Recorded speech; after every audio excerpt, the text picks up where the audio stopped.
So what's the best way to respond to a bully attacking you?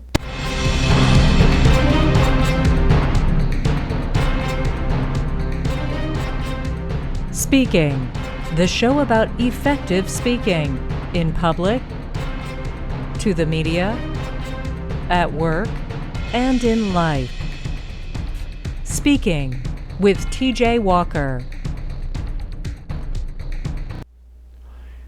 So what is the best way to respond to a bully? One way, and it's often underutilized, is wit. Use sophisticated humor that's going to make people think. Now, folks, I try not to make this a political show because that instantly polarizes people, and if I say something against one person's politician, they'll assume everything I ever say is wrong. But I had to bring this up, and this is coming directly from the news, the headlines of June 2016, but I think it's applicable whether you're watching this or listening to this 5, 10, 20 years from now. So here's the backstory. George Will, the longtime conservative columnist, someone who's been a Republican and a conservative since 1964, announced that he was leaving the Republican Party. He's hardly alone. Many conservatives are doing that this year because they do not think that the party's nominee is a conservative.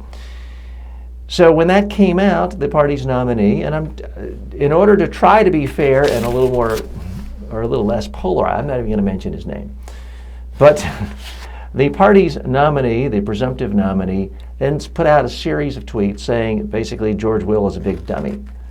George Will, people think he's smart because of his little glasses. George Will's best days are behind him, essentially. Sort of schoolyard taunts that a sixth grader would use to pick on a weaker, smaller fourth grader. That level stuff. George Will, who is a commentator for Fox News, was asked about this by Chris Wallace this past Sunday. And folks, I'm not a huge George Will fan, but I have to give him credit. Here's what he said regarding the Republican nominee who'd attacked him. He said, "He has an advantage on me because he can say everything he knows about any subject in 140 characters, and I can't." So I heard that and I thought for a second, I'm like, oh yeah, okay, that is a good burn, George Will. That is a good snarky, and folks, that is wit. Regardless of whether you're a conservative, a liberal, left-wing, right-wing, it's a great way of diffusing things because I think anyone who saw the exchange, who saw the sort of blunt, your little glasses don't make you look smart, from the Republican nominee and heard this response, this retort from George Will, regardless of your politics, regardless of your ideology. So again, liberals don't particularly like George Will. Regardless of your persuasion, would think, you know what, George Will won that round. More in a moment. To hire TJ Walker as a keynote speaker or workshop leader for your next conference, call 212-764-4955.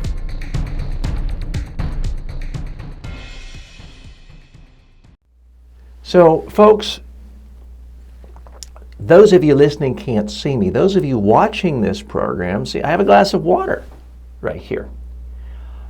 This is an underused tool for a lot of speakers because there's nothing worse than getting up to speak, all of a sudden finding your throat dry and sort of choking it out or looking around for water.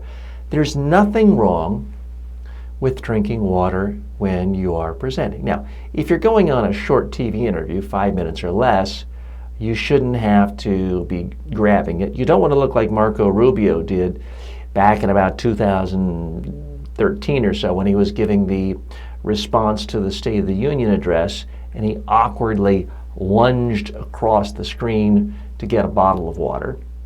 But if you are thirsty, just stop, pause, have a little drink, put it down. I do not recommend taking the top off of a bottle of water and putting it back on each time. It causes way too much attention. It's distracting. And it's just too much work. If you're going to need to drink it again, you got to do all that twisting.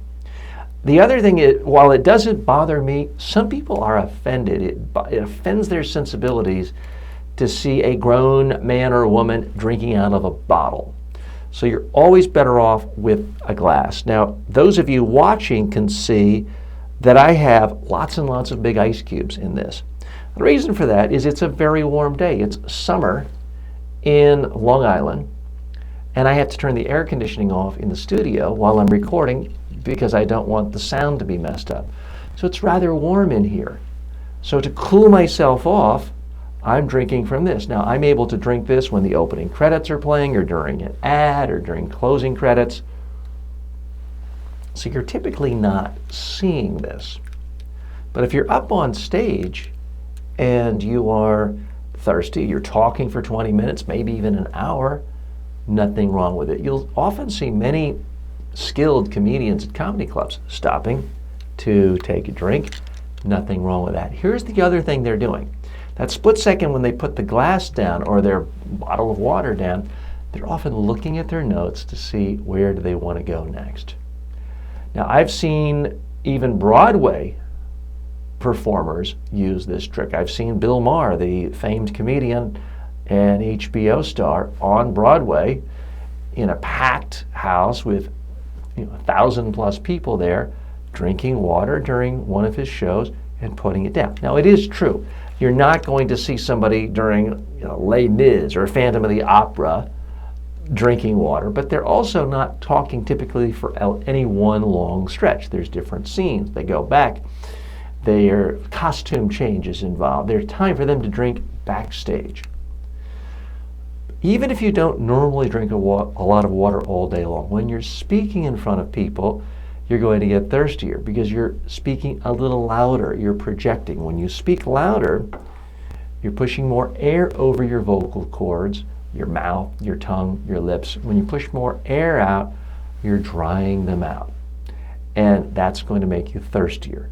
So you need to keep your vocal cords well lubricated. Now, one other issue with the ice. I do not recommend, all things being equal, using ice because it can cause contraction. It can tighten up your vocal cords. I made the decision today that it's a warm room. I'd rather get the benefit of cooling myself down. And frankly, I'm just not worried about this causing constriction with my throat. If it did happen, I'm recording these. So I could always hit delete and just start over if for some reason it choked up.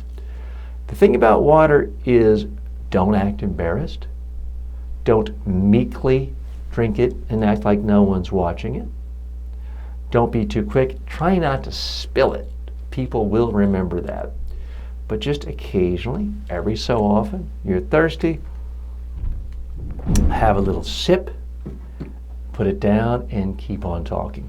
Remember those tips and you will be in good shape. More in a moment.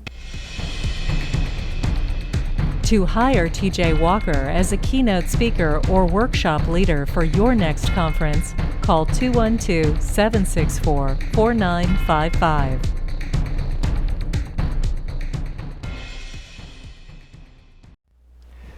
Folks, a bit of a milestone this week. We've now done more than 200 episodes of this show.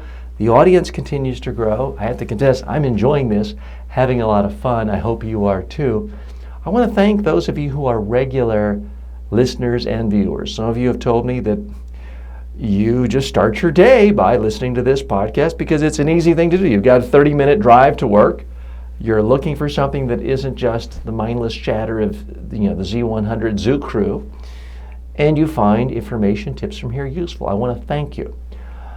But I also want to ask you to do something. You're hearing most of the content from this show comes from listeners and viewers like you. Now, don't worry. This isn't a pledge drive. I'm not going to ask you to pull out your credit card or your checkbook and send me money. What I do want you to do is to send me your questions. Anything to do with speaking, with communication, PowerPoint presentations, speaking during a time of crisis. I want you to send me your questions because that's what this show is all about. I've been very happy with the interesting, intriguing questions.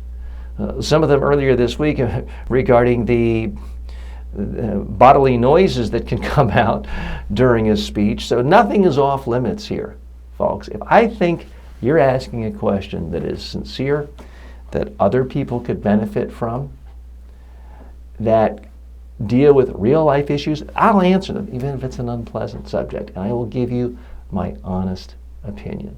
So please don't just be a lurker listening and viewing, although I'm happy for you to do a lot of listening and viewing. Think of any questions you want, because this is your show. This is not me giving my political opinions on the world or trying to brainwash you into my particular political ideology or sell you my t-shirts. It's a show that's just about answering your questions on spoken communication. So please send me your questions. I'm TJ Walker. As always, may all of your presentations in life be a huge success.